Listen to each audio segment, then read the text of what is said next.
ce n'est pas unir deux personnes du même sexe. Je veux commencer par là où ça blesse. Amen.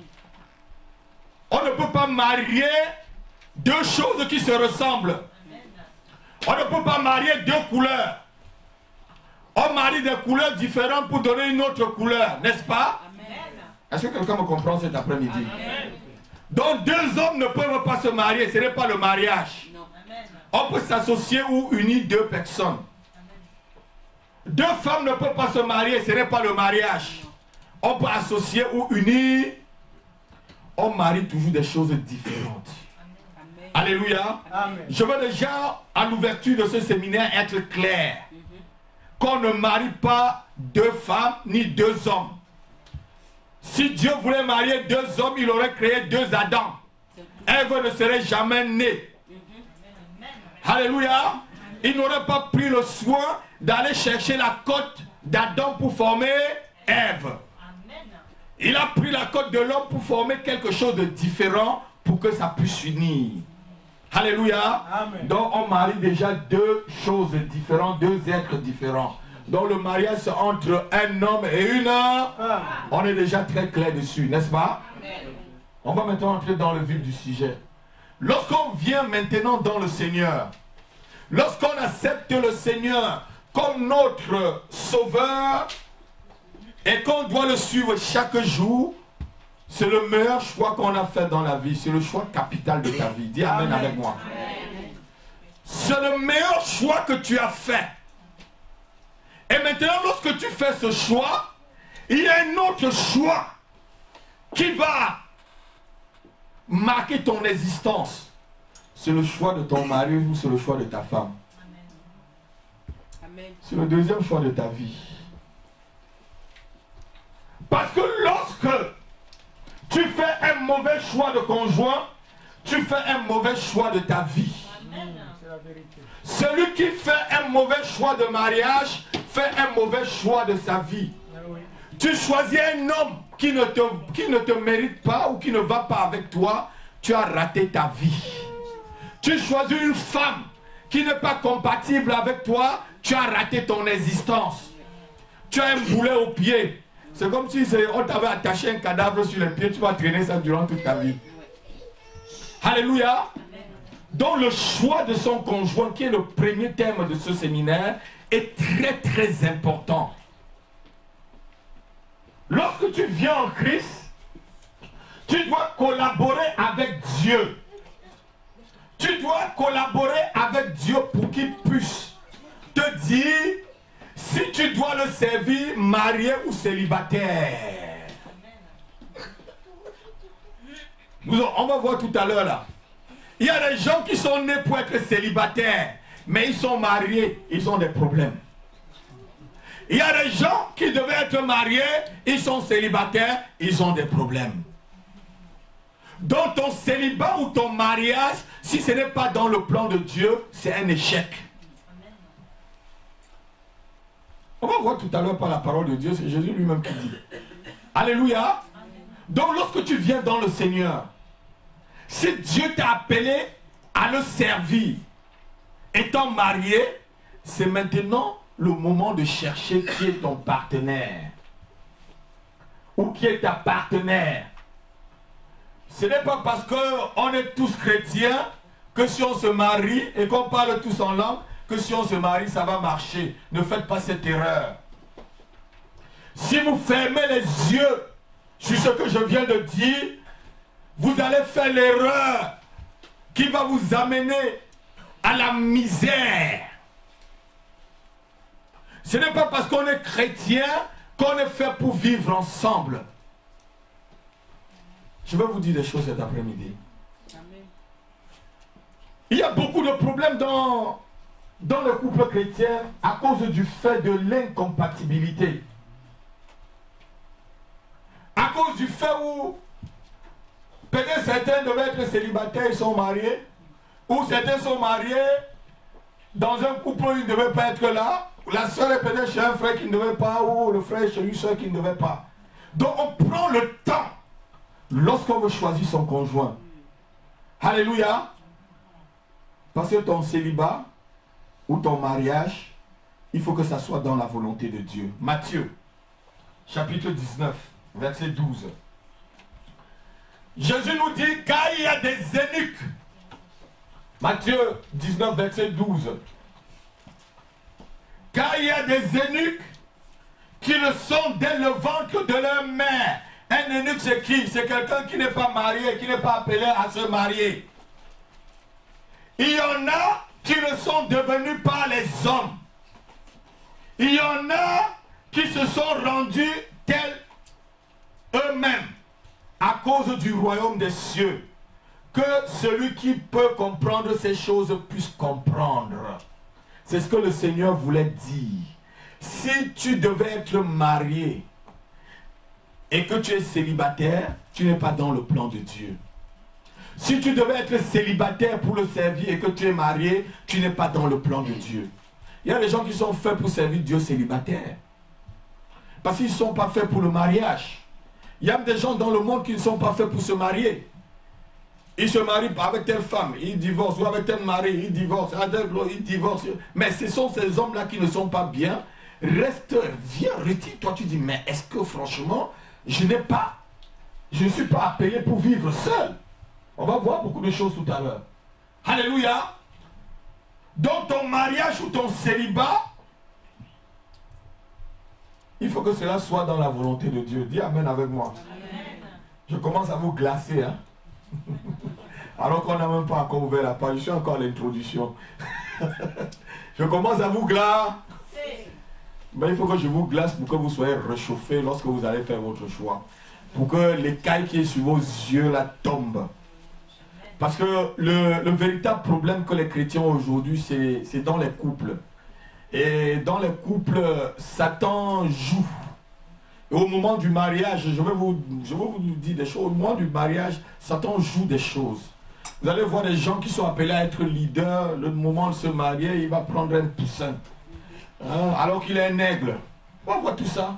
La soeur qui va être, elle est un aigle, elle va chercher peut-être un petit coq qui est bien nettoyé. Au lieu de prendre un aigle comme lui pour pouvoir voler. Alléluia. Amen. Amen.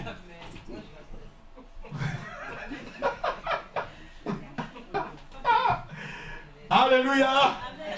Donc le but de notre séminaire, notre premier message cet après-midi, c'est le choix de son conjoint. Dis avec moi, le choix de mon conjoint. Ah. Qui n'est pas encore marié dans la salle là? Vous savez, la balle est encore dans votre camp. Ouvrez bien les yeux et écoutez bien ce que je vous dis là. Bon, ceux qui sont déjà mariés là, vous n'avez plus les regards. C'est déjà marié, c'est fait, c'est fait.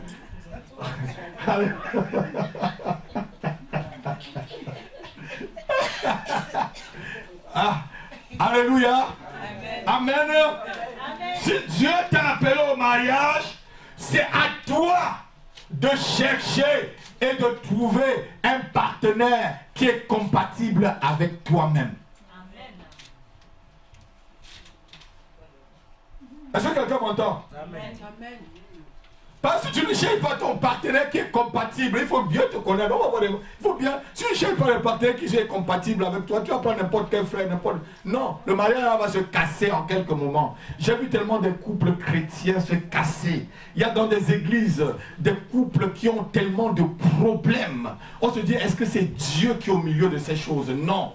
Dieu ne peut pas unir deux personnes pour qu'ils puissent tout le temps se choquer. Vous êtes d'accord avec moi, non? Amen. Ma fille, tu es d'accord avec moi? D'accord, entièrement. Dieu ne peut pas unir deux personnes pour que tout le temps ces gens se frappent, se choquent. Non. C'est que tu prends Dieu pour un masochiste, pour quelqu'un de méchant. Dieu dit dans ce couple-là, je dis cochon mac, comme disent les Anglais. Alléluia. Amen.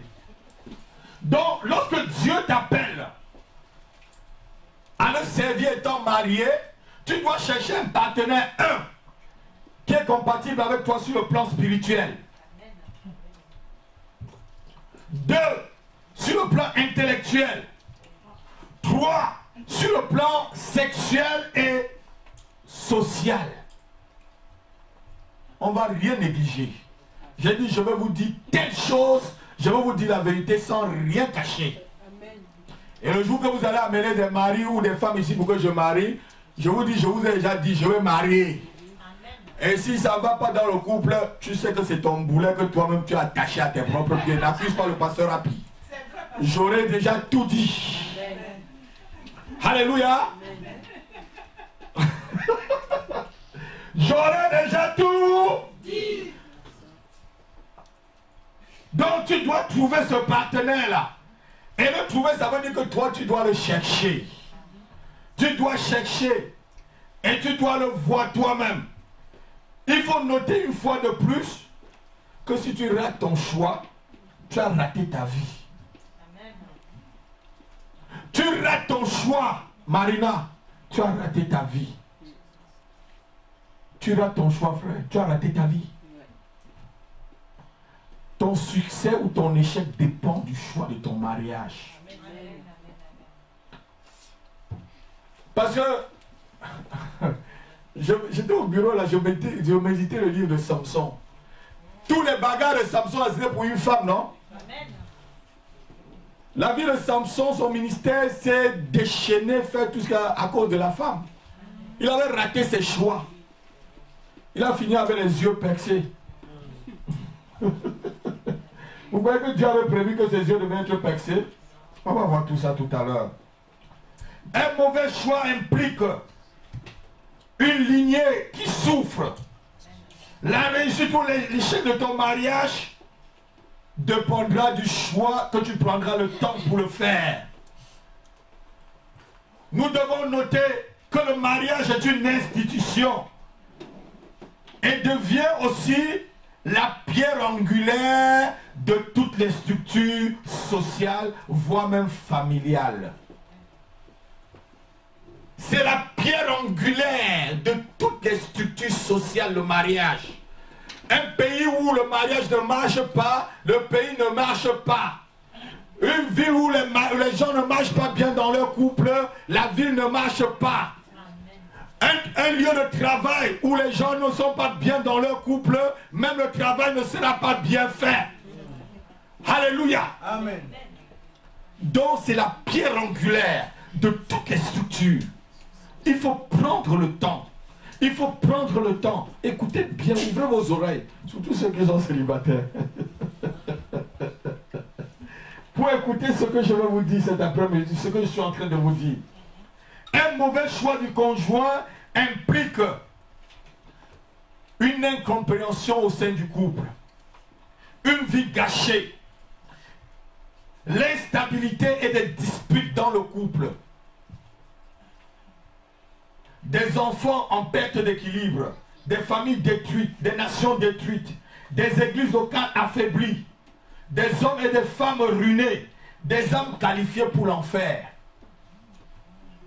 Oui.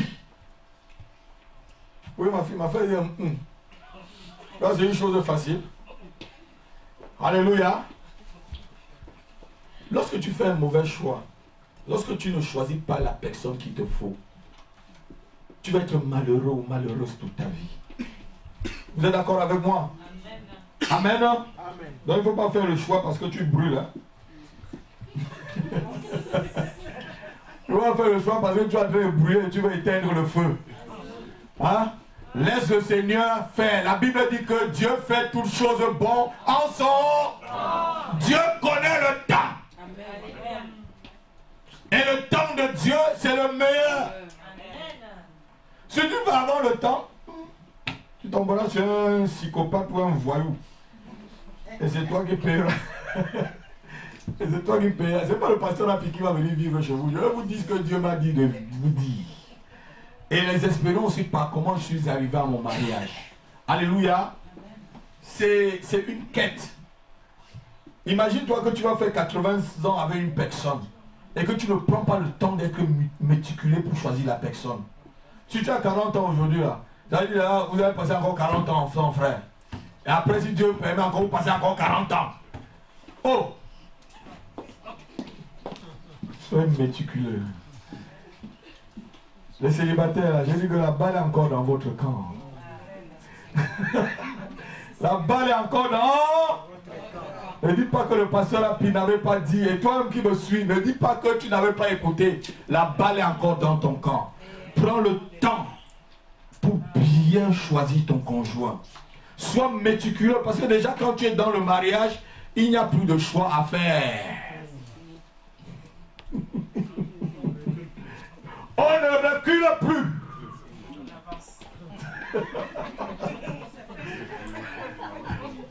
Alléluia.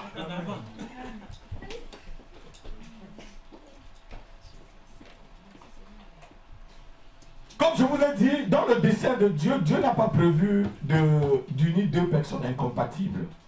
Quand deux personnes sont incompatibles, ils sont vraiment dans un couple, c'est une erreur. C'est une erreur qui ne vient pas de Dieu. Alléluia. Je vais vous raconter l'histoire d'une sœur. J'étais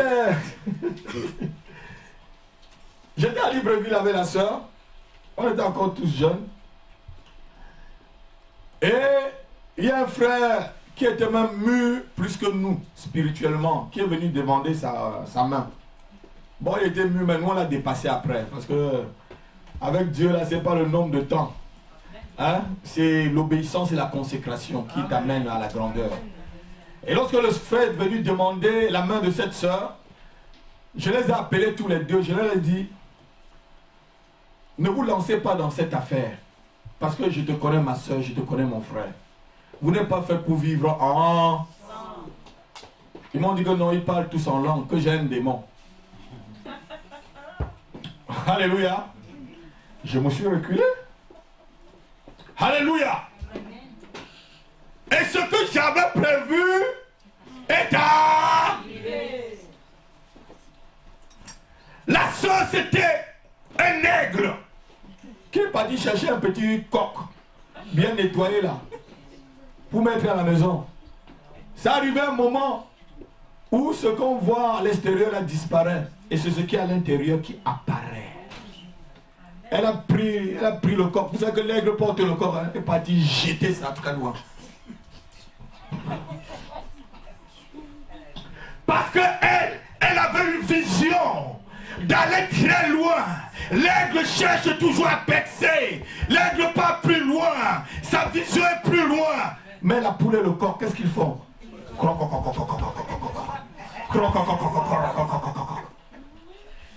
Si tu es un aigle, cherche au moins un épervier. Un aigle avec un épervier, ça part parler. Vous liez. Vous liez.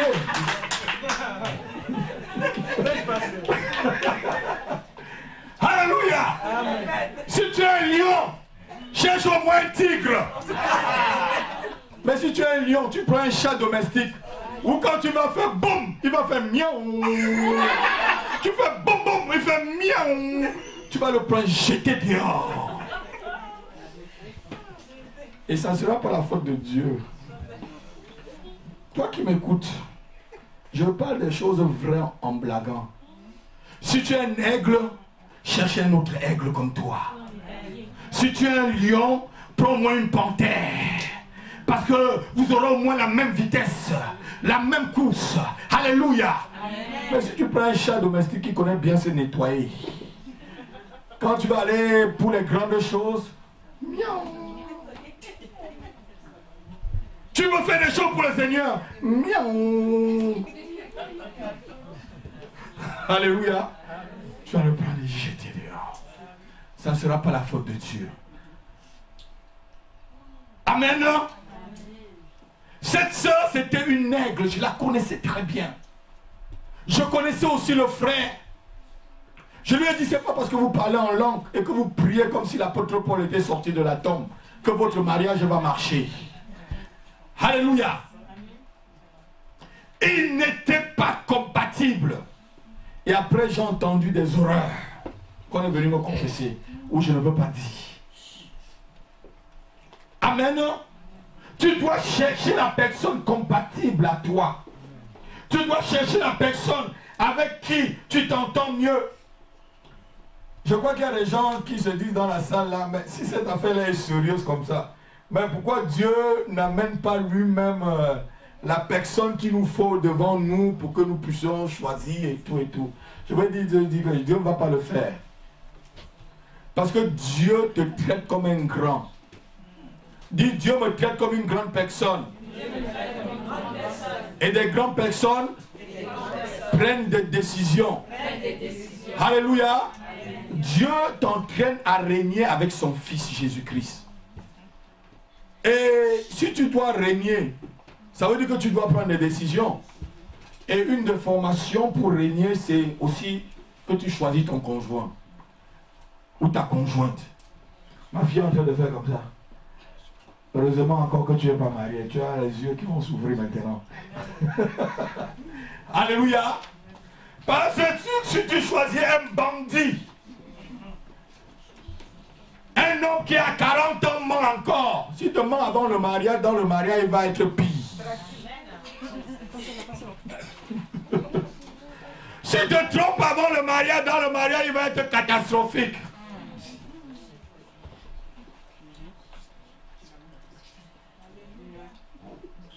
Quelqu'un m'entend? Amen. Tu dois choisir quelqu'un qui aime Dieu. Amen. Tu dois choisir quelqu'un qui cherche Dieu de tout son cœur. Un homme qui est sacrifié pour Dieu. Un homme qui a un but pour Dieu. Un homme qui a une vision pour le Seigneur. Un homme qui cherche à conquérir le monde pour le Seigneur. Si tu trouves quelqu'un qui n'a pas de but, tu le prends, vous n'allez pas avoir de but. Vous allez faire des enfants sans but, une famille sans but. Vous allez tourner en rond.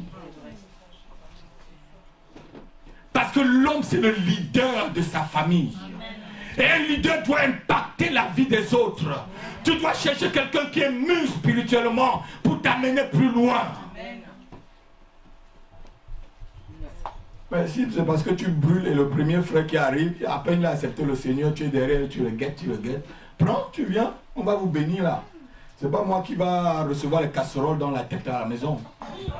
Ou c'est pas moi quand on va découcher pendant une semaine, on va appeler le pasteur, il va dire calmez-vous là-bas, c'est votre problème. Il va dire que le Seigneur vous bénisse. Vous voulez que je vous dise quoi? C'est ce que je te dis tout de suite que tu dois mettre en pratique pour ta vie.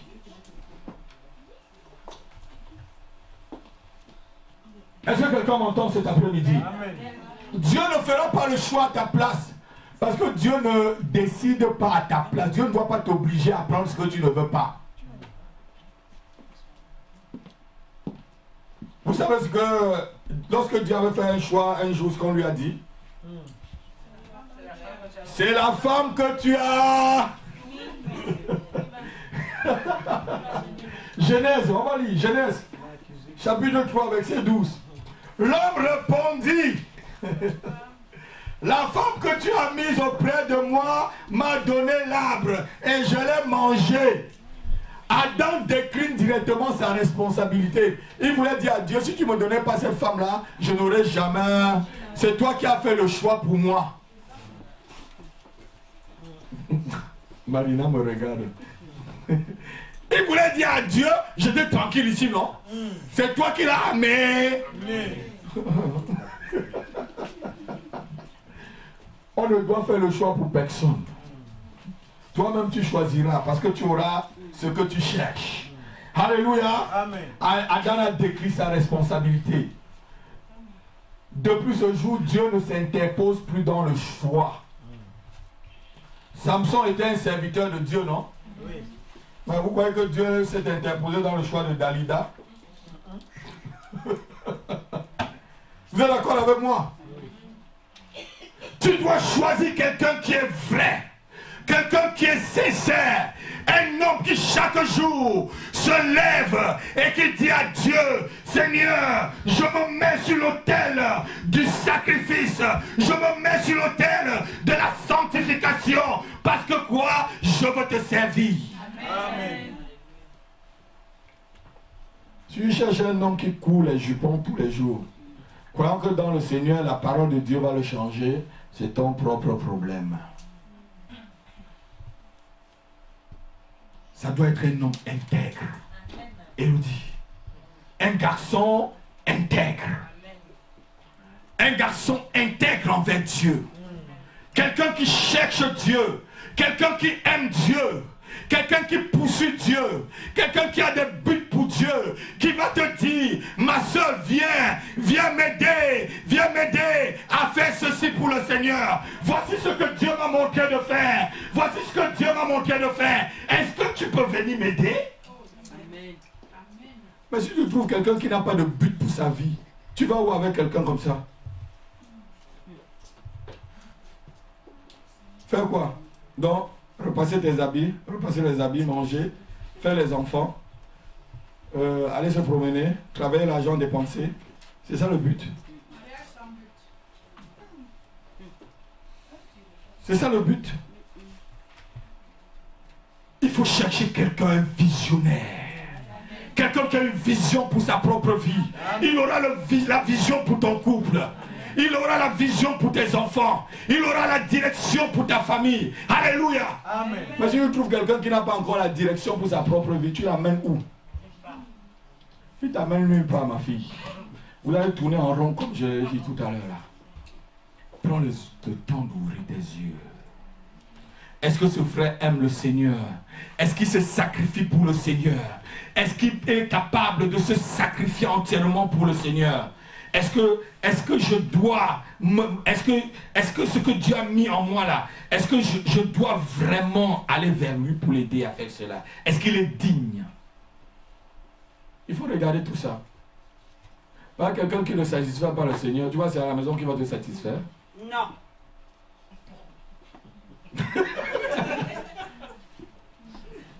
Quelqu'un qui ne satisfait pas le Seigneur. Si tu as un mari qui a 80 ans, déjà avec des rides partout, qu'est-ce qui peut encore le charmer sur toi s'il n'aime pas le Seigneur?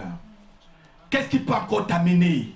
La Bible dit que ce qui est intérieur, pardon, ce qui est extérieur disparaît et ce qui est intérieur commence à apparaître.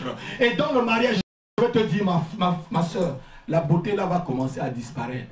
Et ce qui est intérieur va commencer à apparaître. 2 Corinthiens chapitre 4, verset 16.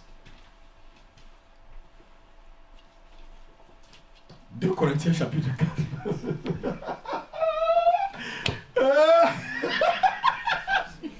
On est en train de regarder le pasteur rapide. Je vous dis avec. La Bible dit quoi? Oh 2 Corinthiens chapitre 4, verset 16. La Bible dit quoi? La Bible dit ceci. Je vais lire rapidement là. Quelqu'un a trouvé? Voilà. C'est pourquoi nous ne perdons pas courage. Et lors même que notre homme extérieur fait quoi? Que notre homme extérieur se détruit. Notre homme intérieur se renouvelle chaque jour. Ce qui est extérieur là va détruire.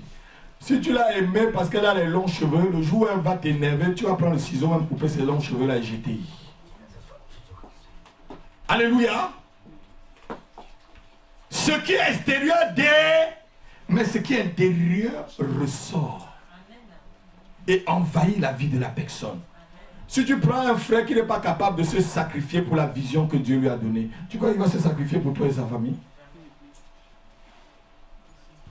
Cherche quelqu'un qui aime Dieu, un combattant pour le Seigneur, un soldat pour Dieu. Lorsque tu l'as trouvé, il avait déjà quelque chose qu'il était en train de faire avec le Seigneur. Mais si tu trouves quelqu'un qui est oisif, vous allez faire quoi? Travailler, gagner 1200 €, hein? Ça va faire 2400 €.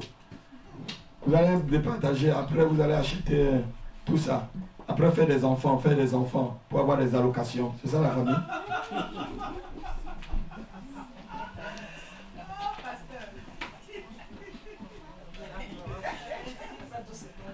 Ce qui est extérieur va disparaître au fur et à mesure de l'âge. Mais ce qui est intérieur apparaîtra et envahira la vie de la personne.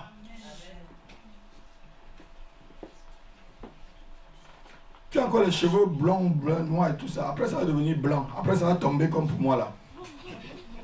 Qu'est-ce qui va te plaire sur un homme, comme j'ai dit là, qui a des rides à 80 ans, alors que s'il aime Dieu, la beauté de Dieu en lui va réapparaître de l'intérieur vers l'extérieur. Alléluia. Il va continuer à te plaire. Un homme comme ça, tu as confiance. Il met une femme en sécurité. Sécurité. Amen. Un homme comme ça t'amène à la sécurité.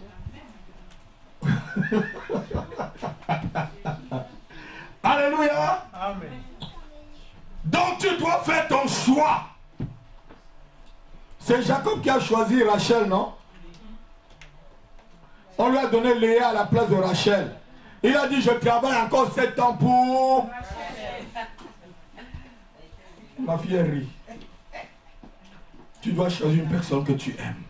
Et lorsque vous voyez la vie de Jacob, même avec les enfants de Rachel, il aimait plus les enfants de Rachel que les autres là. Parce que c'était le choix de son cœur. C'était elle que lui il aimait.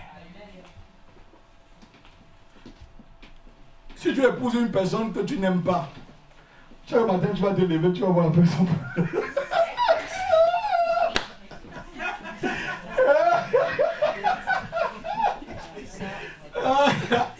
Tu vas te lever chaque matin, tu vas voir la personne près de toi. Oh, difficile, hein? Tu es d'accord avec moi, non? Alléluia. Amen. La Bible nous dit que Sarah était belle.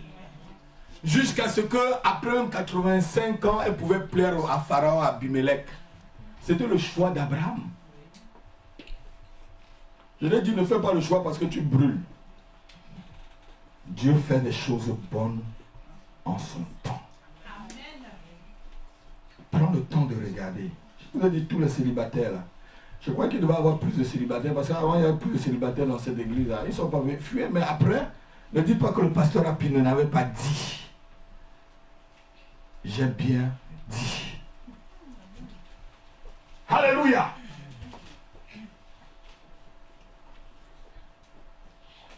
La Bible dit qu'on peut hériter de son père des biens, des maisons, des richesses. Mais une femme intelligente, c'est le don de l'Éternel. Et cette femme intelligente, là, il faut la chercher, la trouver. L'homme intelligent, là, cherche-le, trouve-le. Si tu épouses un voyou, quelqu'un qui n'a même pas de but pour sa vie, si j'étais une jeune fille, hein, je trouve un monsieur qui me demande en mariage. Je lui dis que depuis, pendant 5 ans, là, ton salaire, là, dis-moi un peu comment tu as géré ton salaire. Comment tu as géré ta vie pendant 5 ans. S'il ne me rend pas compte, moi, je le mets à côté. Même s'il est beau comme le diamant, il y a des beaux diables.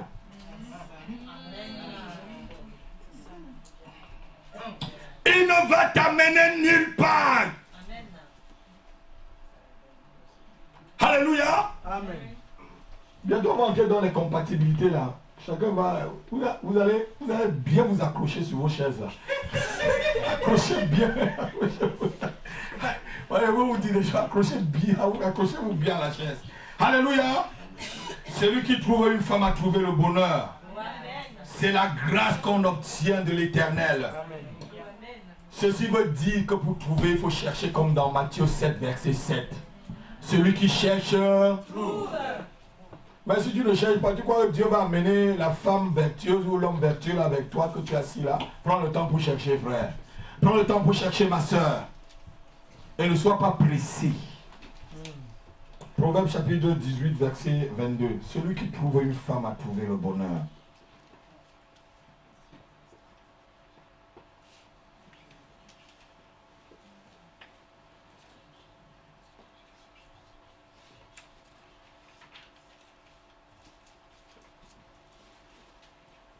Je vais parler aux jeunes garçons là. Quels sont ceux qui ne sont pas encore mariés, les garçons qui ne sont pas encore mariés? Lève ta main, celui qui n'est pas encore marié.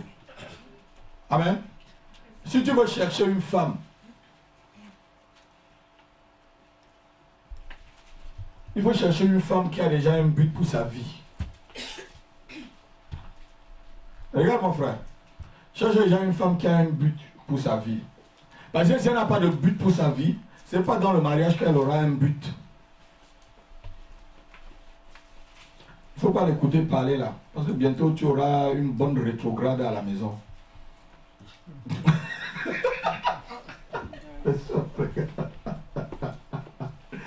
Tu auras une rétrograde chez toi.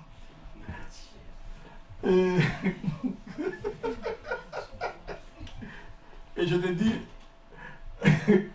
quand une femme te met déjà dans sa poche, même le caterpillar de l'édoc éteint ne peut plus l'enlever.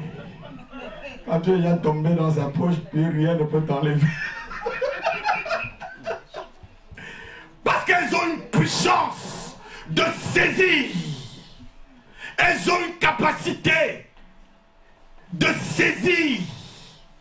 Et lorsqu'elle te saisit, rien ne peut t'enlever. Le frère rire. Les anciens rient.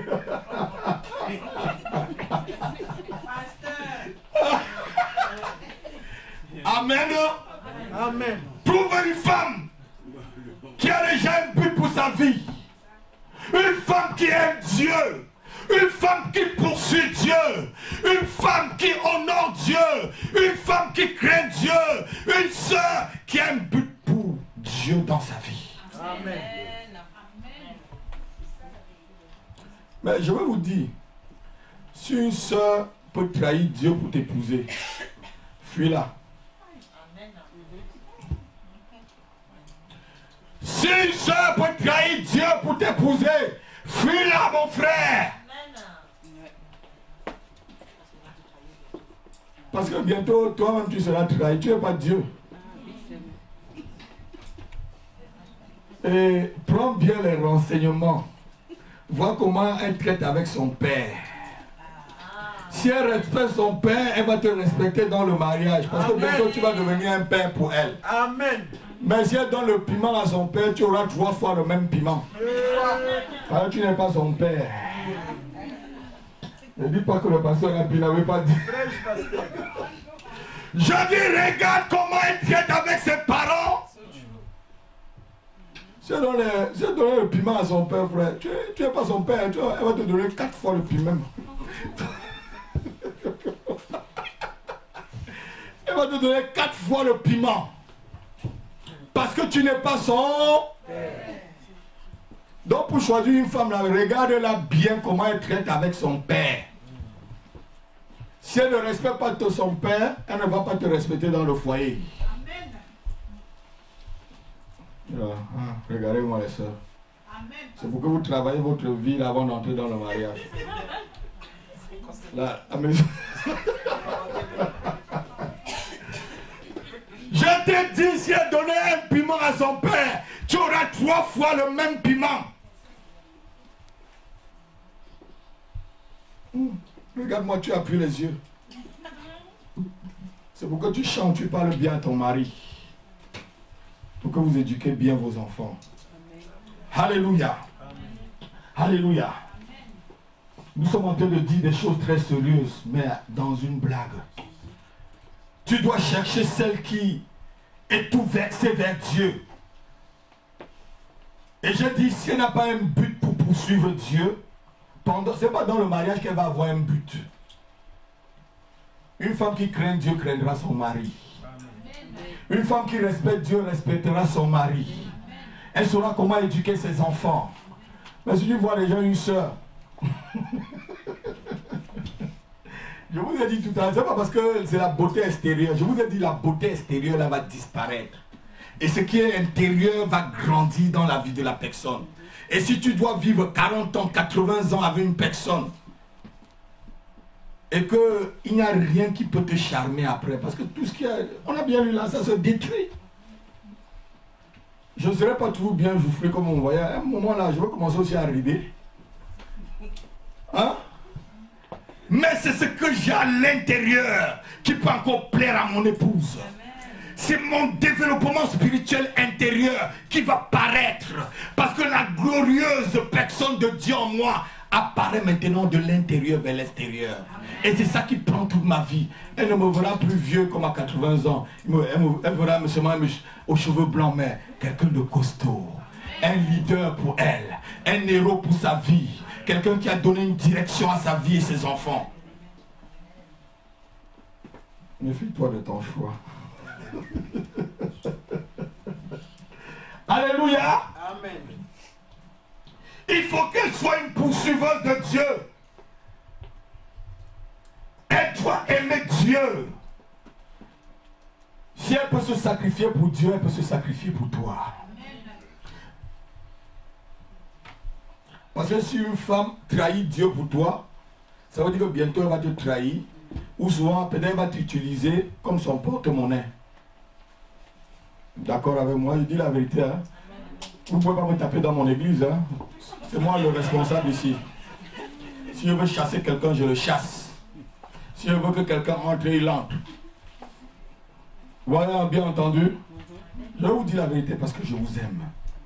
Alléluia. Amen. Prends le temps de choisir ton mari.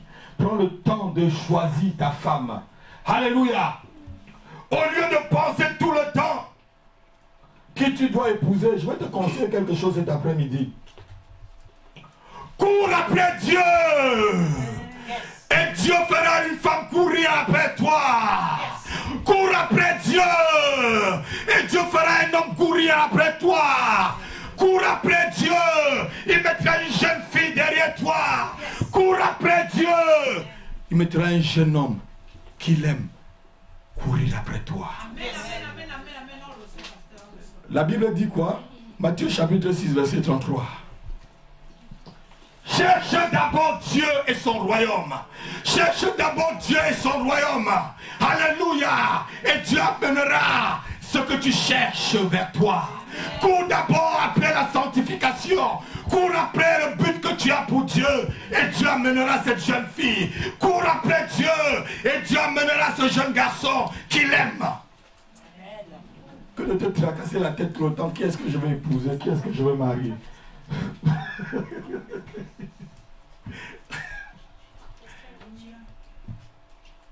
Matthieu chapitre 6 verset 33.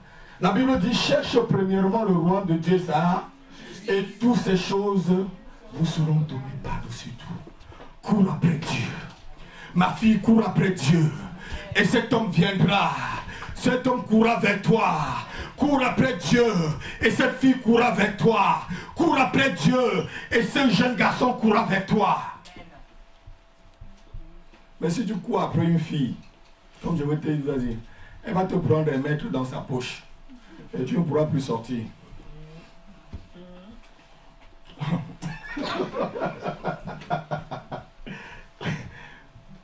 En tant que pasteur, j'ai vraiment vu des choses dans des couples.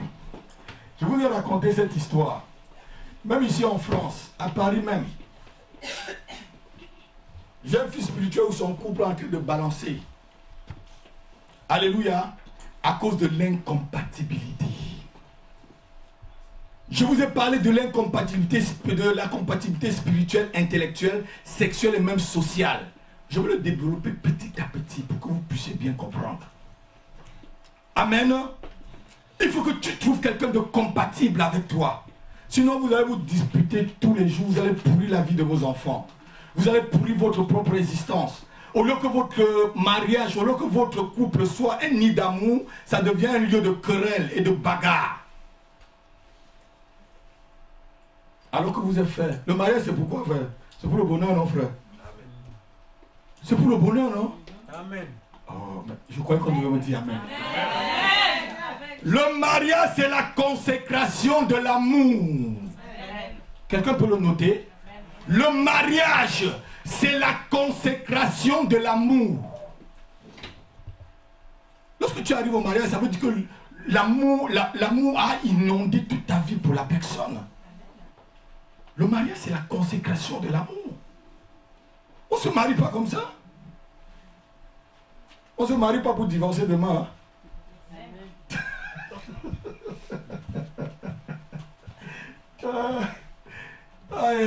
La sœur m'a dit: Dieu, aide-moi pour tout supporter. Seigneur, aide-moi pour tout supporter. Non. Prends le temps de regarder. Prends le temps de choisir. Prends le temps de bâtir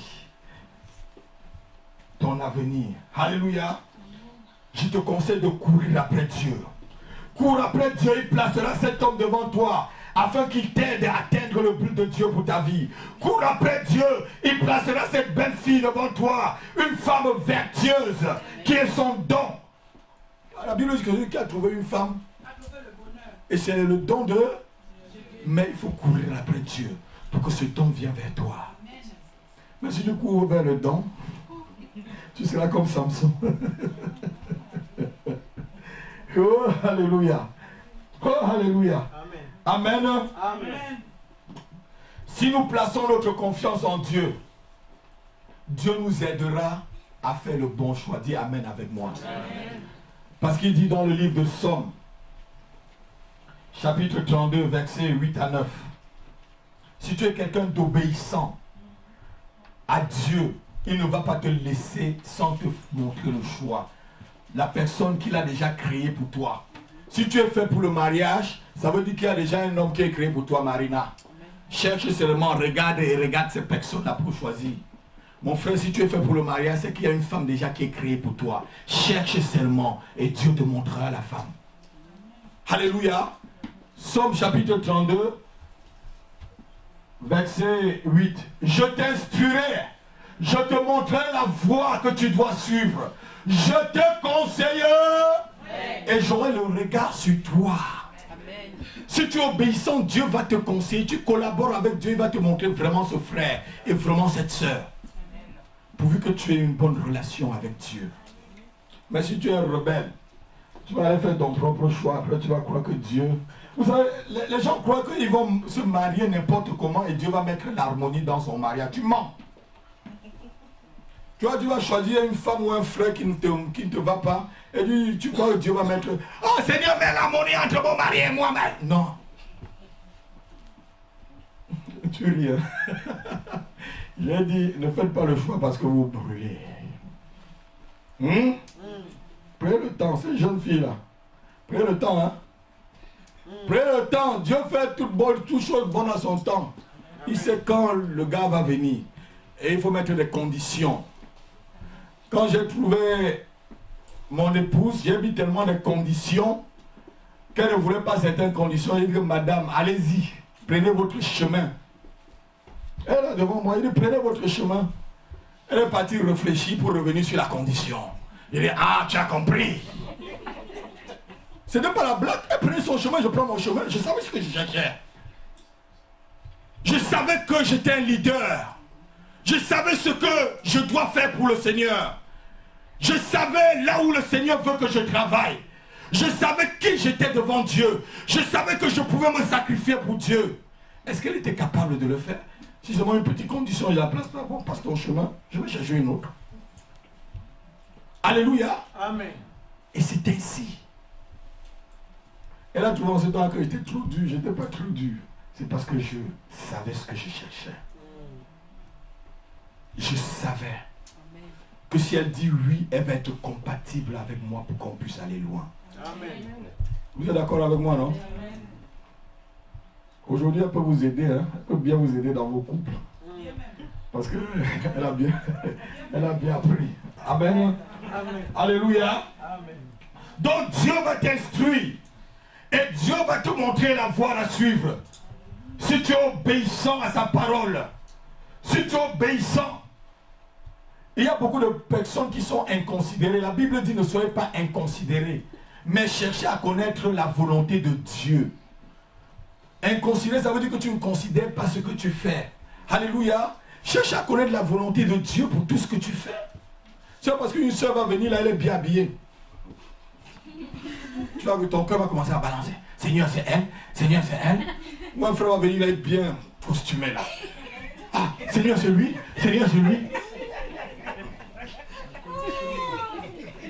Est-ce qu'il prie comme toi? Est-ce qu'il aime Dieu comme toi? Est-ce qu'il peut se sacrifier pour Dieu comme toi? Est-ce qu'il peut se sacrifier pour Dieu comme toi? Si c'est non, c'est non. Même s'il a mis la church et que tu peux te mirer dessus. Parce que le jour où ma femme m'a vu, elle a vu seulement mes chaussures. Vous savez, quand nous on sort de l'Afrique, là, on tire les chaussures jusqu'à on met au soleil. Les Africains vont bien connaître. Elle m'a dit, elle me parle toujours mes chaussures, parce que mes chaussures brillaient. Aujourd'hui, c'est un bruit. Quand vous êtes dans une nation, vous... Elle me dit, chérie, tes chaussures brillaient. Parce que nous aussi, tu mets au soleil, tu reprends, tu prends encore le torchon, tu remets encore au soleil. Tu viens pour voir si ça brille bien. Alléluia. Amen. Amen. Moi, elle avait vu que c'est un monsieur qui est propre. Ouais, parce que si vous trouvez quelqu'un qui est sale, il y a des gens qui sont sales et désordonnés. C'est encore grave celui-là. Oui. Ça va être un problème. Je parle en rien là, mais c'est des choses très sérieuses. C'est des choses sérieuses. Si tu veux épouser quelqu'un, va chez lui là, tu vois comment sa maison est bien rangée. C'est comme ça que ça va se passer dans le mariage. Ça va être même pire dans le mariage. Parce que quand il va commencer à s'installer,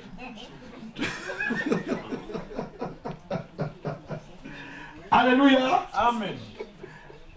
Amen.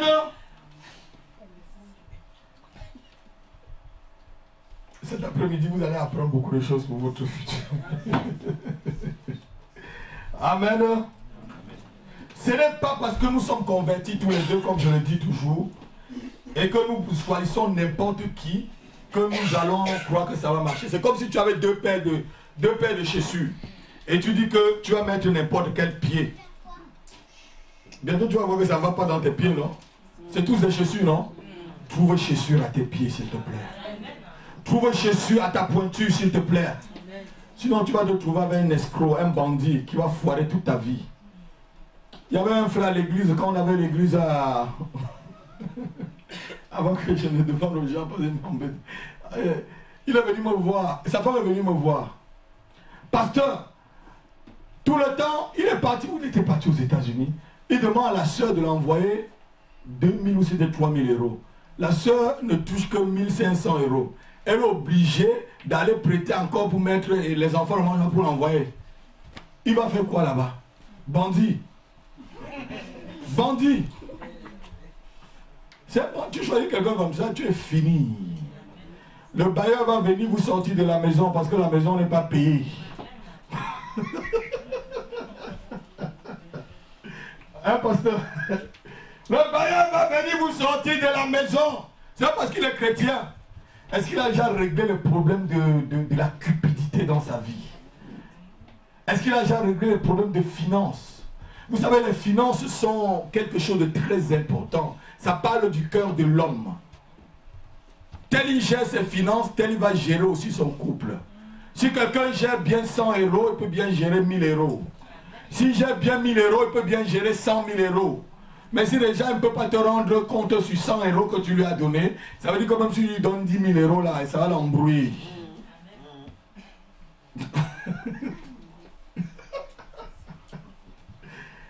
Amen. Amen. Il y a encore un autre problème dans les couples. Pour choisir ton mari, il y a des frères qui sont diplômés du docteur en sciences économiques de l'avarie et de... Ils cherchent à économiser jusqu'au centime. Tout ce qu'il doit acheter, il compte jusqu'au centime. Souvent, ces personnes tombent sur des sœurs avec des grands cœurs généreuses. La sœur souffre. Vous avez une sœur généreuse, parce que c'est des choses que j'ai vécues. Une sœur généreuse qui épouse un frère qui va faire les courses jusqu'au centime. Ma fille Thérèse, tu tombes sur quelqu'un comme ça, je vais lui dire non. Je suis d'accord, pasteur. Elodie, si tu amènes quelqu'un comme ça ici, je lui dis qu'il sort. Et pas. Vous avez, vous là, vous avez quelqu'un comme ça, je dis pas. Je ne veux pas, laisser-nous tranquilles. Bah après, il ne faut pas pleurer au téléphone tout le temps. Amen. Amen. Il est diplômé de doctorat en avarie. Il ne connaît pas donner. Quelqu'un comme ça, tu es souffrant dans le couple.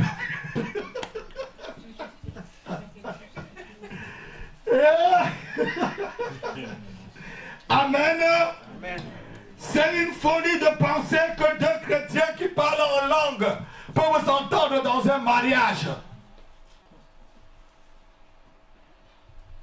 Si tu es bébé spirituel, cherche quelqu'un à ton niveau spirituel.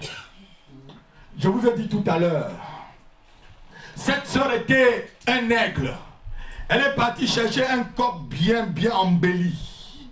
Alléluia. Mais finalement, elle a pris le corps qu'elle a jeté. Je les avais dit avant. Je leur ai dit que vous deux là. Et le frère était pasteur. Hein? Je vous dis bien. Je les ai vus tous les deux. Je vous ai dit, toi là, je te connais bien, frère. Ma soeur, c'est toi qui m'as amené dans le Seigneur. On a commencé tout ensemble. Je connais bien ton caractère. Je vois que vous deux là, ça ne va pas. Tu as un démon. Ils m'ont dit que j'avais un démon. Je dis, allez vous marier. J'ai même ma voiture au mariage. J'ai même encore l'habit du mariage. J'ai donné même de l'argent. Mais je savais que ce n'était pas dans le plan de Dieu. Mais après le mariage a été voué à l'échec. S'il m'écoutait un instant, fais le choix. Prends le temps pour faire ton choix. Cherche quelqu'un qui est compatible à toi. Cherche quelqu'un avec qui. Il y a des hommes qui ne peuvent même pas marcher avec leur femme. Ils ont honte de marcher avec leur femme. Il peut attraper sa femme en route là comme j'attrape la mienne. Alors, tu la regardes mal, je vais commencer à repousser mes manches. Amen. Amen. Parce qu'il n'a pas pris le temps de choisir. Ses yeux sont tous dehors sur la femme de l'autre. Tous sur la femme de l'autre. Cherche un frère qui est capable de se mettre sur l'autel de la sanctification. Qui chaque jour se lève, dit Seigneur, même si ma femme n'est pas digne, je le fais pour toi. Même si ta femme n'est pas digne, tu te sanctifies pour le Seigneur. Tes yeux ne sont plus dehors. Quand tu as fait le choix, tu as fait le choix. Dernièrement, c'était dans votre église, hein, je disais aux frères de dire bye bye aux autres soeurs. Le dernier mariage que j'ai célébré dans le... Je dis, dites aux autres soeurs là, bye bye. Pas tes yeux ne doivent plus regarder. Tu as fait le choix, tu as fait le choix. Si c'est ta croix, porte. Alléluia. Alléluia. Il y a des choses qu'il faut considérer sérieusement avant de faire le choix de son conjoint. Il faut savoir que tout membre du sexe opposé n'est pas toujours ton partenaire compatible. Tout membre du sexe opposé n'est pas ton partenaire compatible. Il y a des gens avec qui vous vous entendez bien et des gens que vous entendez pas bien. Jacob avait plusieurs femmes. Ce que son cœur aimait, c'était Rachel. Quand la mêlée Bilal, Léa, tout ça qui ont fait des enfants, des garçons, ce n'était pas son problème. Rachel était même stérile. Mais c'était le choix de son... Il aimait Rachel. Parce que la Bible dit qu'elle était belle de figure et de taille. C'était son choix. Si tu choisis un homme que tu n'aimes pas, tu vas bien porter.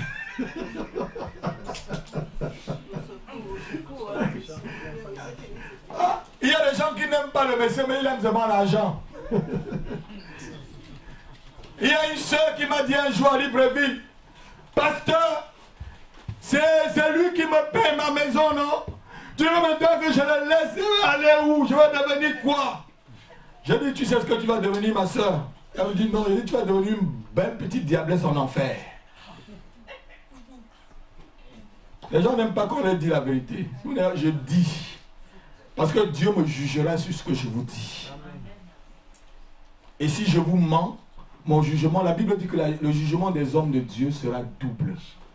Je pleure les gens qui se disent hommes de Dieu, ils mentent. Je pleure les gens qui se disent hommes de Dieu, ils escroquent les autres. Je pleure les gens qui se disent hommes de Dieu, ils font de la politique. Ils cognent les têtes des gens.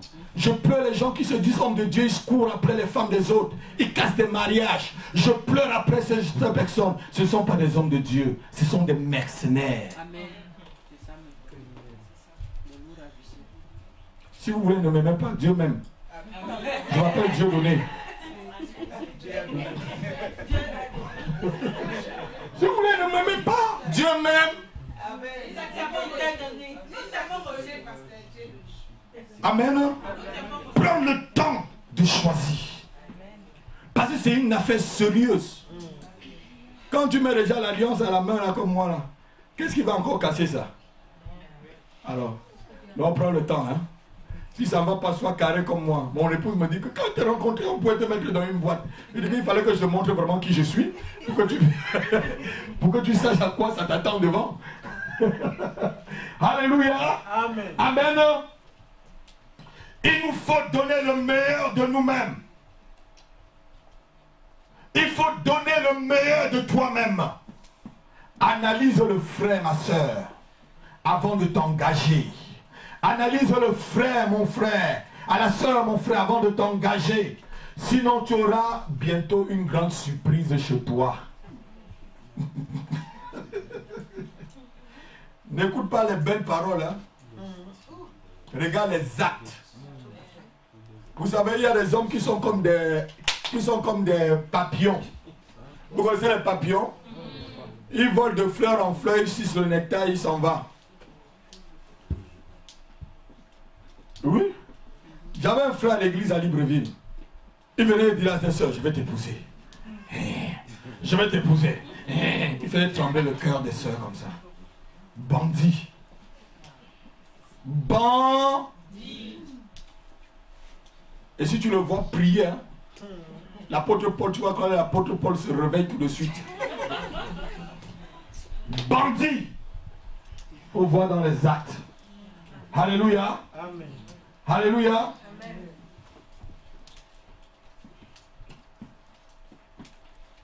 Si quelqu'un est un poursuiveur de Dieu ou une poursuiveuse de Dieu, ton admiration pour la personne va grandir au fur et à mesure quand vous serez dans le mariage. Mais s'il n'est pas déjà poursuiveuse de Dieu ou poursuiveur de Dieu, dans le mariage, elle va te lâcher. Il y a des personnes où quand tu maries, ils te demandent de ne même plus aller à l'église. On a vu un cas comme ça dans votre église, non? Mais je dis, mais ne va pas. Si tu écoutes ton mari, tu iras en enfer avec lui. Ananias et Saphira se sont entendus pour aller au ciel. Et il y a aussi, on va voir ce cas-là. Quand je vais parler de la vie conjugale là. Le chef-d'œuvre du mari ou de la femme. Le mariage même proprement dit. Je suis encore en train de te montrer comment tu dois faire le choix de ton conjoint. La semaine prochaine, on parle même de la vie du couple. On va tout étaler. On va tout dire. Vous êtes d'accord? Amen. Amen. Il y a aussi la différence entre une même chair. Hein? On ne va pas être une même chair pour aller en enfer. Vous savez, souvent, les gens trouvent les gens qui se ressemblent. Achab avec qui? Il avec qui? Jézabel, non? Et vous savez, Rachel même c'était une voleuse. Son mari était un voleur. Oui, c'est vrai. C'est l'enfant. Elle a volé les téléphone de son père quand il quittait la maison, non? Son mari c'est un voleur. Les gens choisissent souvent ceux qui sont...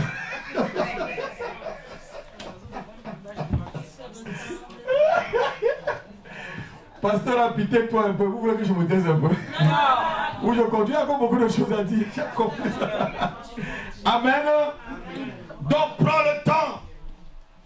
Une fille qui n'aime pas son père, comme je t'ai dit tout à l'heure, elle va te mettre plusieurs piments dans les yeux. Toi, tu avais vu, elle était très belle. Tu as oublié qu'elle n'obéit pas à ses parents. Amen. On va voir un premier point pour faire un bon choix. Le premier point. Il faut que tu te connaisses toi-même. Dis, il faut que tu te connaisses toi-même pour savoir ce que tu veux. C'est un premier point ça. Parce que si tu ne te connais pas toi-même, tu ne sauras même pas ce que tu cherches. Vous êtes d'accord avec moi? Il faut d'abord te connaître. Il y a des gens qui ne se connaissent pas. Quand j'ai connu mon épouse, je lui ai dit que les roses ont des épines, hein, chérie.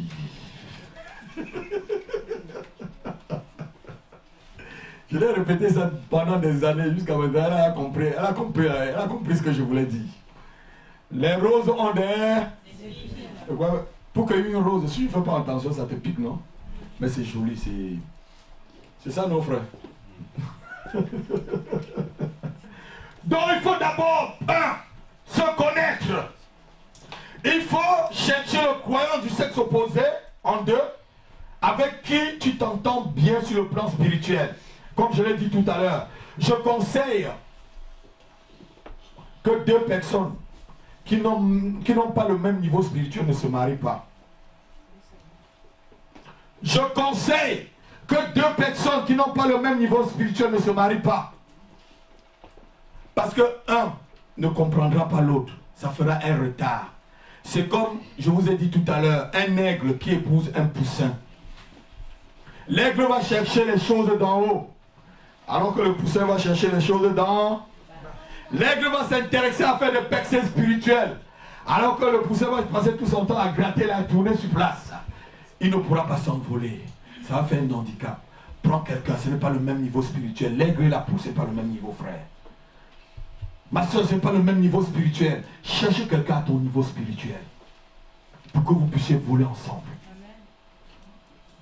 Je dis tout à l'heure, un aigle peut prendre un épervier, ils vont voler ensemble.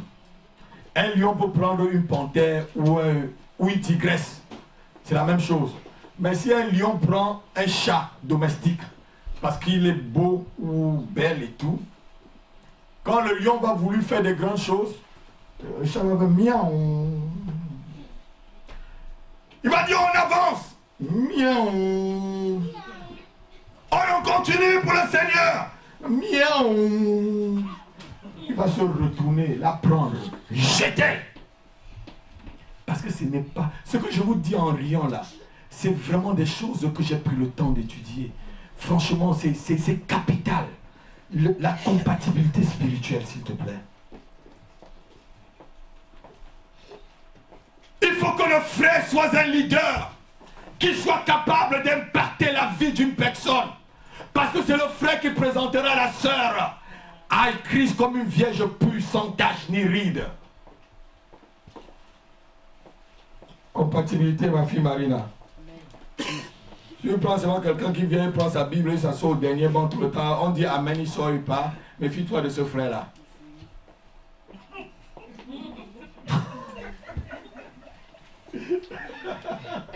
Méfie-toi de lui, c'est un danger public. Alléluia. Donc la compatibilité sur le plan spirituel. L'aigle cherchera des auteurs alors que l'autre... La compatibilité aussi sur le plan intellectuel, notez-le.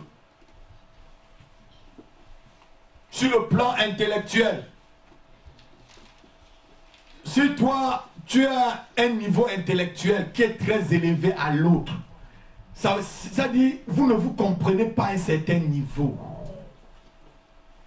Il faut que le niveau soit un peu relevé. Si tu as peut-être la licence, chercher une femme qui a au moins peut-être le bac ou le niveau premier, terminal, pour qu'elle puisse comprendre certaines choses avec toi.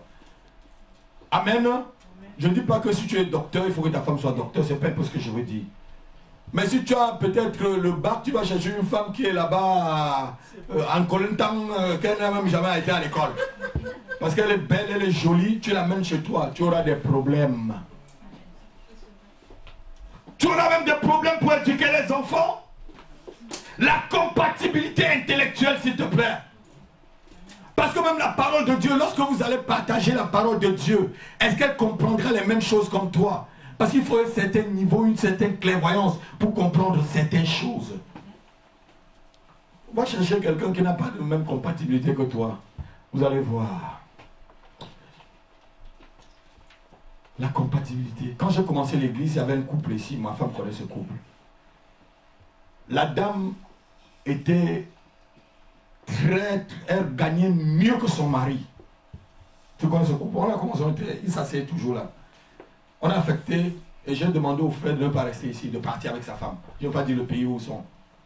Mais leur problème était que la femme avait un niveau intellectuel plus élevé que le frère et elle gagnait très gros par rapport au frère. C'est ça qui faisait des frictions entre les deux. Je voyais bien le problème, mais qu'est-ce que je pouvais faire? Ils sont déjà mariés. La dame pouvait payer le frère 5 fois le salaire qu'elle gagne. 10 fois même. Parce qu'elle est vraiment cadre dans des grosses administrations. Elle était ici, elle a commencé l'église avec nous, le couple. Et quand on l'a affecté, j'ai demandé au frère, va avec ta femme. Parce que le frère voulait rester ici. J'ai dit, si tu restes ici, il ne va plus avoir mariage. Va avec ta femme. La compatibilité intellectuelle. Avec ça aussi, même les enfants vont marcher. Parce que quand il n'y a pas d'harmonie entre vous, là, les enfants vont vous écouter comment? Tu parles mal à ta femme, tu parles mal à ton mari. Tu vois, c'est ta fille qui va te respecter. C'est le respect qu'il y a entre vous, la façon que vous vous traitez. Alléluia. Que les enfants vous traiteront aussi. Donc on doit prendre des choses très sérieusement.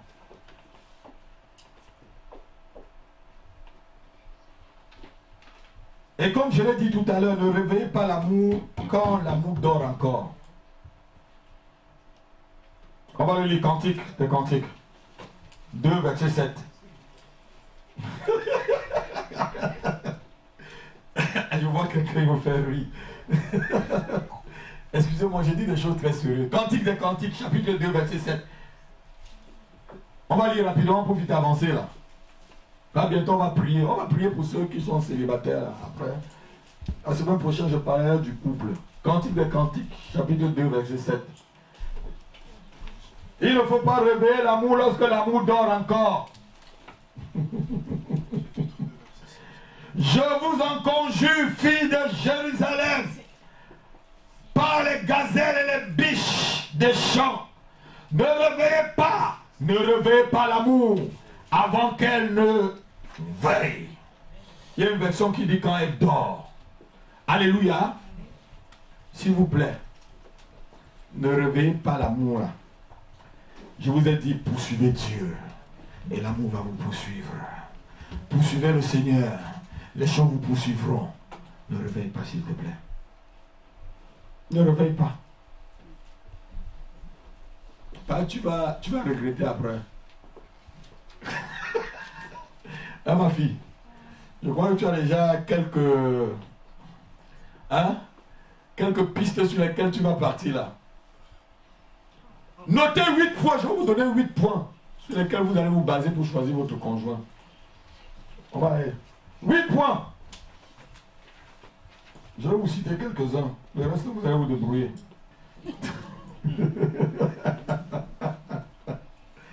Alléluia. J'ai dit tout à l'heure qu'il faut bien se connaître. C'est le premier point. Et les questions que tu peux te poser souvent. Suis-je vraiment engagé envers le Seigneur? Pose-toi d'abord cette question-là. Pour bien se connaître. Suis-je vraiment engagé envers le Seigneur ou je suis encore, comment on dit ça? Vacillant? Et l'autre question que tu vas te poser toujours pour te connaître. Es-tu vraiment un leader qui peut donner une direction spirituelle à une personne qui veut marcher vraiment avec Dieu? As-tu fait des progrès sur le plan de la prière et de la sanctification? Voilà comment on se connaît. Es-tu vraiment quelqu'un qui peut donner une direction spirituelle à quelqu'un qui cherche vraiment Dieu?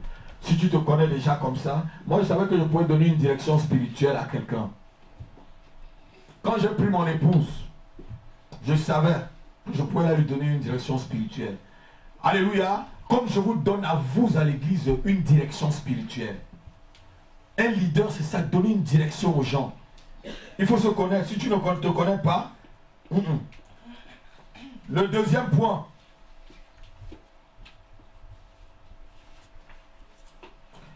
J'ai parlé des choses intellectuelles tout à l'heure. Quelle est ta formation intellectuelle?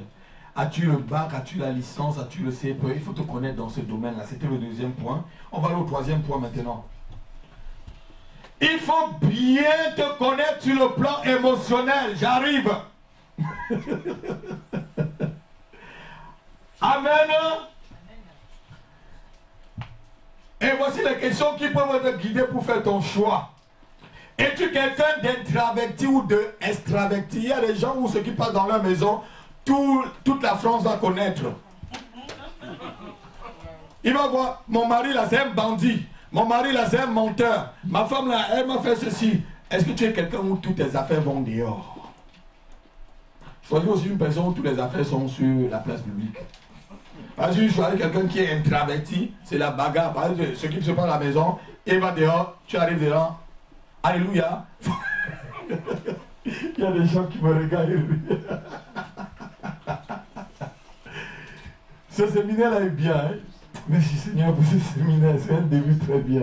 Alléluia. Amen.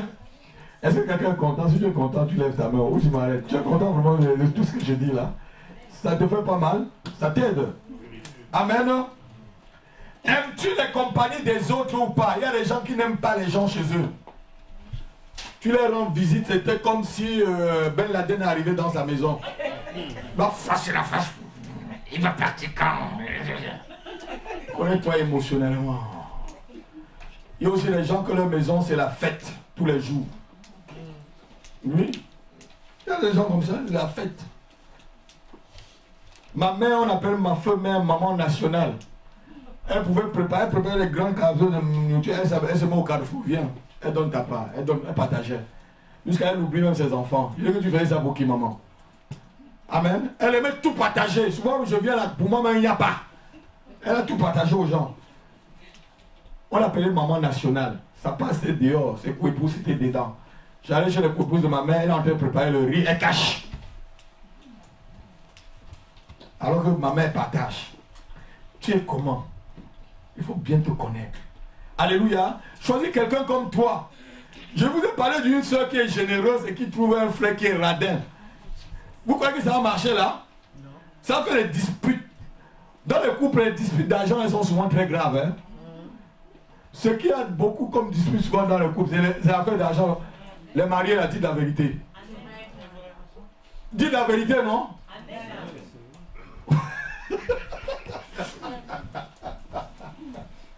Amen.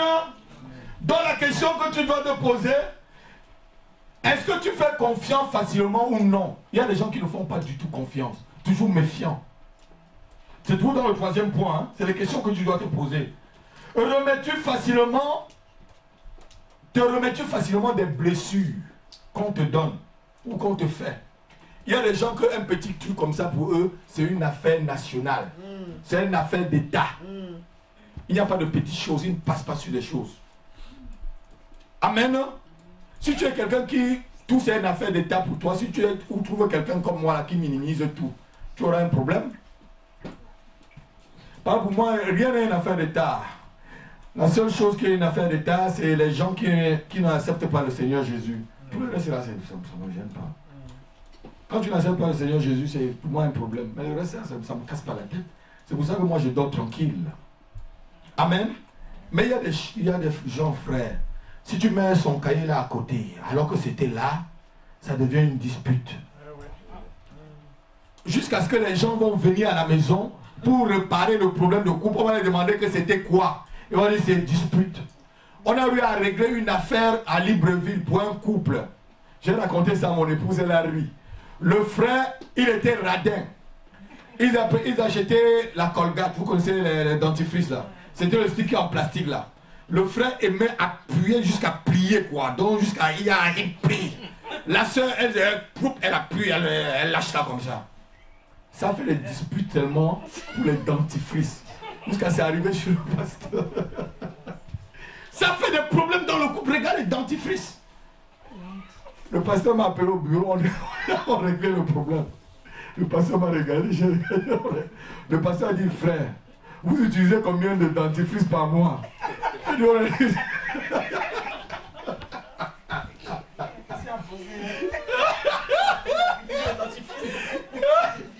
C'était un problème dans le couple.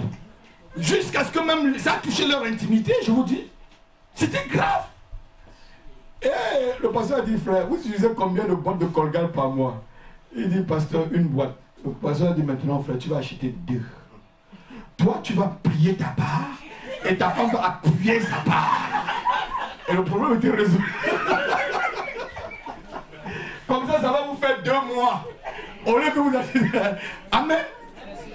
Il y a des gens où un petit problème, ça devient une affaire d'État. Vous comprenez le mariage, c'est quelque chose de sérieux, je vous dis. C'est très sérieux. Le pasteur a dit, bon frère, plie ta part comme tu veux.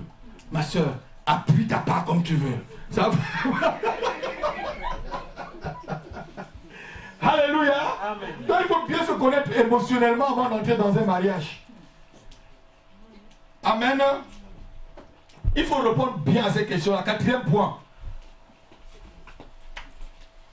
Le quatrième point, c'est se connaître intimement, sexuellement. Es-tu quelqu'un de chaud ou de froid? Faut que je vous dise la vérité. Es-tu quelqu'un de chaud ou de froid? Si tu es froid, tu cherches quelqu'un qui est chaud, tu auras des problèmes. Si tu es chaud, cherche quelqu'un de chaud. Il faut tout parler de cela dans vos fiançailles. Mon épouse est témoin qu'on parlait de tout. Je lui ai tout dit. Si ça marche pas, arrête. Amen. Amen. Parce qu'il y a des gens qui ne peuvent pas s'en passer. Il y a des gens que ce n'est que leur vie. Mais si tu ne peux pas dire une fois je ne peux pas, arrête. Il faut bien se connaître intimement aussi. C'est le quatrième point. Pour pouvoir faire ton choix.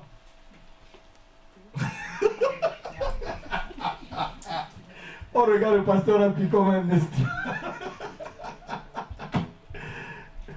Les pasteurs n'ont pas l'habitude de vous dire des choses comme ça, n'est-ce pas? C'est vrai, non? Et on vous lance dans le mariage. On vous amène directement dans les murs, frère. Je ne vous demande pas de m'aimer, mais écoutez les paroles que je vous dis, ça va vous aider. Je vous dis la vérité. Ceux qui sont honnêtes savent que je dis la vérité. Ceux qui sont malhonnêtes vont dire non. Amen. Donc il faut savoir si tu es sensible ou pas. Il y a des gens qui sont sensibles dans ce domaine-là. Il y a des gens qui en demandent trop. Vous êtes d'accord avec moi? Donc il faut bien te connaître. Sinon bientôt dans le mariage, vous savez, les gens disent que l'amour est aveugle. Mais le mariage ouvre les yeux. Yes. Le mariage va t'ouvrir les yeux.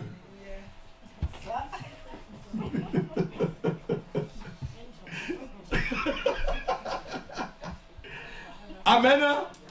Le mariage t'ouvre les... Et tu vois la réalité là. Maintenant tu es devant la réalité. Tu vas faire quoi? Prie le Seigneur, mets-toi à genoux. Amen. Mets-toi à genoux. Devant la réalité, mets-toi à genoux. Prie le Seigneur.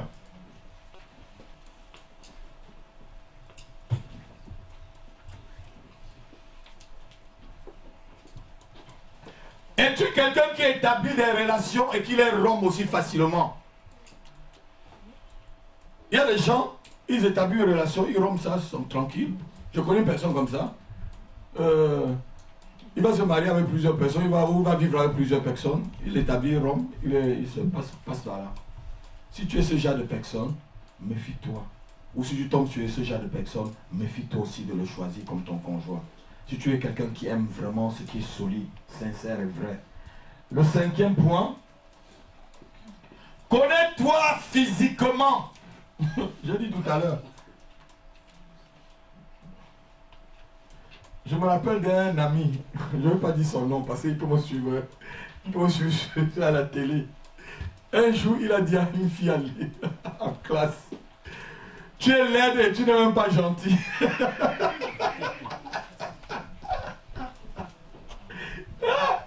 Je vous dis, il dit à la fille, les laides filles sont moins gentilles. Toi, tu es laide et tu n'es pas gentil. Tu embêtes les gens dans cette tête.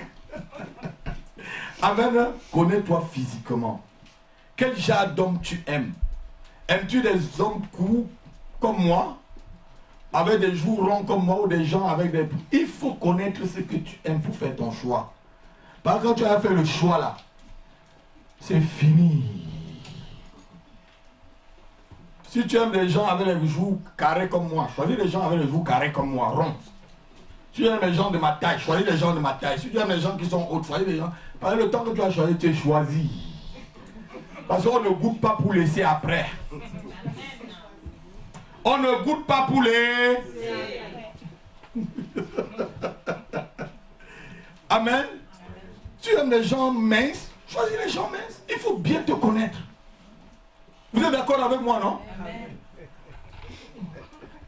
Il y a les gens, ils choisissent les gens courts et ses yeux sont sur les gens longs. Ils choisissent les gens gros, ses yeux sont tous sur les gens minces. Il marche avec sa femme, au lieu de bien regarder, ah tu es belle chérie, ses yeux sont tous là. Non. Tu as fait ton choix.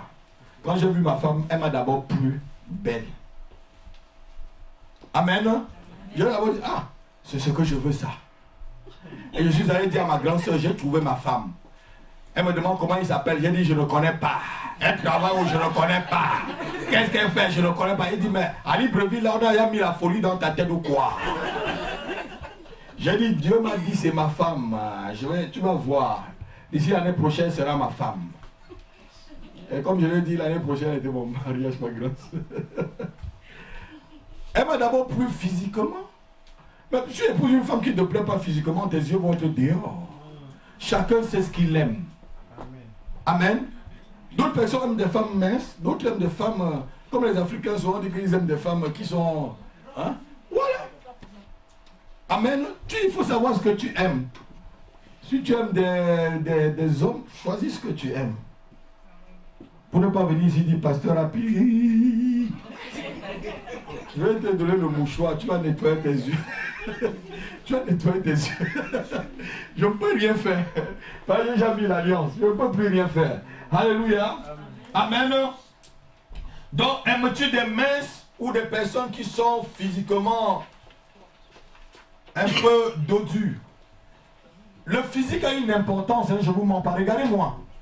Le physique a une importance dans le mariage. Vous êtes d'accord avec moi? Je n'entends pas le amen. Le physique a une importance dans le choix de son conjoint. Si vous négligez cela, vous allez bientôt pleurer.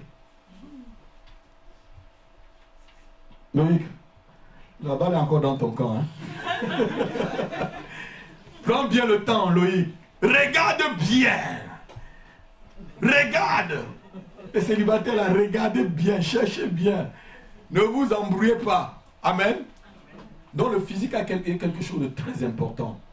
Comme je vous ai dit, il y a des gens qui ne peuvent pas sortir pour aller dans une réception avec leur conjoint. Ils ont honte de leur conjoint. Non. Il faut quand tu marches là, tu dis, attends-moi très bien. Il faut qu'on sache. Regarde-moi dans les yeux. Oui. Oui, chérie, regarde-moi dans les yeux. Hein? Tu sais que tu es mon amour. Hein? Tu es ma belle marquise. L'amour de mon cœur. Hein? La gazelle. Le soleil qui me réveille le matin. Amen.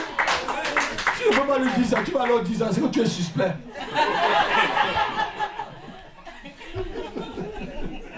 C'est que tu es suspect. Ma fille la neige. Tu es suspect. Alléluia. Le 6e point. Où je m'arrête là pour que vous devriez parler le reste.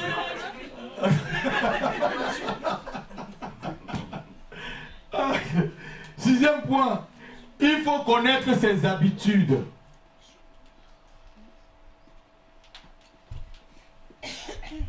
Es-tu une personne maniaque ou désordonnée? C'est la question que tu dois te poser. Il faut connaître ses habitudes. Parce qu'il y a des gens tellement... Quand je vous parle de maniaque là, il suffit qu'un petit truc tombe par terre. Ça devient un gros problème. Amen. Amen. Il y a des gens, ils sont un plus propres que leur chat. Vous avez vu ça à la télé, non? Sur Confession intime. Des problèmes dans le mariage, c'est parce qu'il y a des miettes de pierre, de pain par terre. Amen. Ou parce que monsieur enlève ses chaussures là, il met là au lieu de mettre là. Moi je dis à ma femme que mes chaussures, je mets toujours ici. Si je ne veux pas, ne m'épouse pas. Quand je suis venu, elle a dit mets tes chaussures. Elle dit je mets là-bas. Si je ne veux pas, je me rechausse, je m'en vais. Dans le mariage, je vais mettre toujours mes chaussures là. Bon, maintenant, elle m'a supplié un peu, je mets à côté. Non, non, non, sous la table.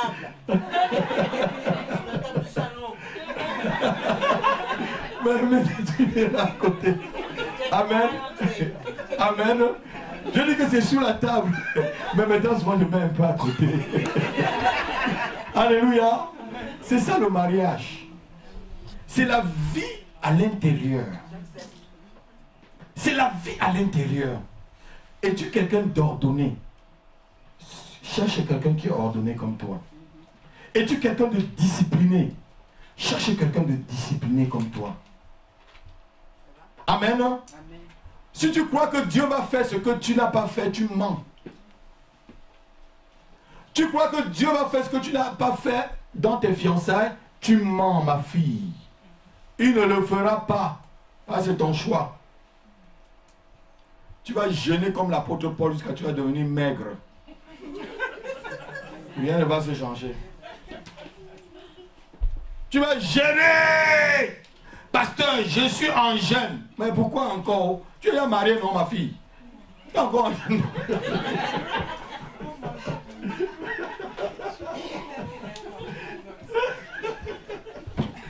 Alléluia. C'était le 30e point, c'était le 6e. Hein? Le 7e point. Il faut connaître aussi ta condition, la santé, ta condition de santé. Il y a des gens qui ont une très bonne santé. Et il y a des gens qui n'ont pas une bonne santé. Alléluia. Es-tu quelqu'un que lorsque tu es malade, il faut qu'on s'occupe de toi? Parce qu'il y a des gens, quand ils sont malades là, ils pourrissent la vie à tous ceux qui sont tout autour d'eux. Vous êtes d'accord avec moi, non? Parce qu'on ne s'occupe pas, on te met pour petits soins. Si tu es des styles de personnes comme ça, dis ça à ton mari ou à ta femme. Que lorsque je suis malade, la chérie, si tu me douches pas, tu me mets aux petits soins, c'est que ça ne va pas. Si le mec peut dire oui ou la fille peut dire oui, vous allez dans le mariage ensemble, explique-lui. Ta santé aussi. Aussi, tes odeurs. Il y a des gens, je dis tout. Il y a des gens qui ont des mauvaises odeurs. Qui sentent le bouc. Si tu es de ce genre de personne, sache aussi comment t'en prendre. Je vais tout vous dire. Pour que le jour où vous faites votre choix, vous ne dites pas que le pasteur Api n'a pas dit. Amen. Ça vous a choqué? Je vous dis tout. Hein? Ça veut la personne que tu vas passer toute ta vie, s'il sent le bouc tous les jours, tu vas même le repousser. Alléluia. Si tu sens le bouc, lave-toi, cherche le parfum, les meilleurs là, Hugo Boss, Chanel, tout. Tu mets, tu cherches, oh, je sens bon, chérie. Mais si tu sens le bouc et tu me vois d'acheter un parfum, tu mets l'autre mal à l'aise. Quand il entre dans la maison là, oh là là là là là, on ouvre les fenêtres. Alléluia. Dans ta condition de santé, il faut bien te connaître corporellement. Parce que si tu négliges tout ça, je ne te mens pas. Tu vas souffrir. Quand tu te maries là pour de bon.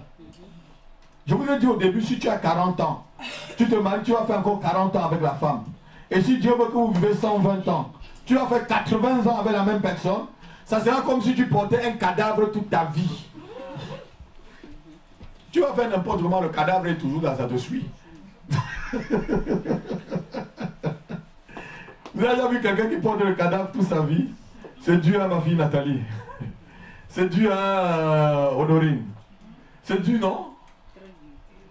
Quand tu fais ton choix là, prends le temps pour bien faire. C'est de quel point là? C'est de 7 heures. On va voir le dernier point, comme ça on va prier.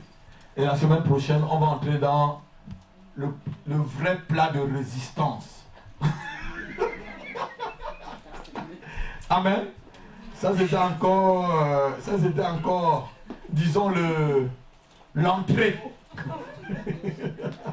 Tout ce que je vous ai dit là, c'est l'entrée encore. Amen. 8e point. Connais l'histoire de ta famille.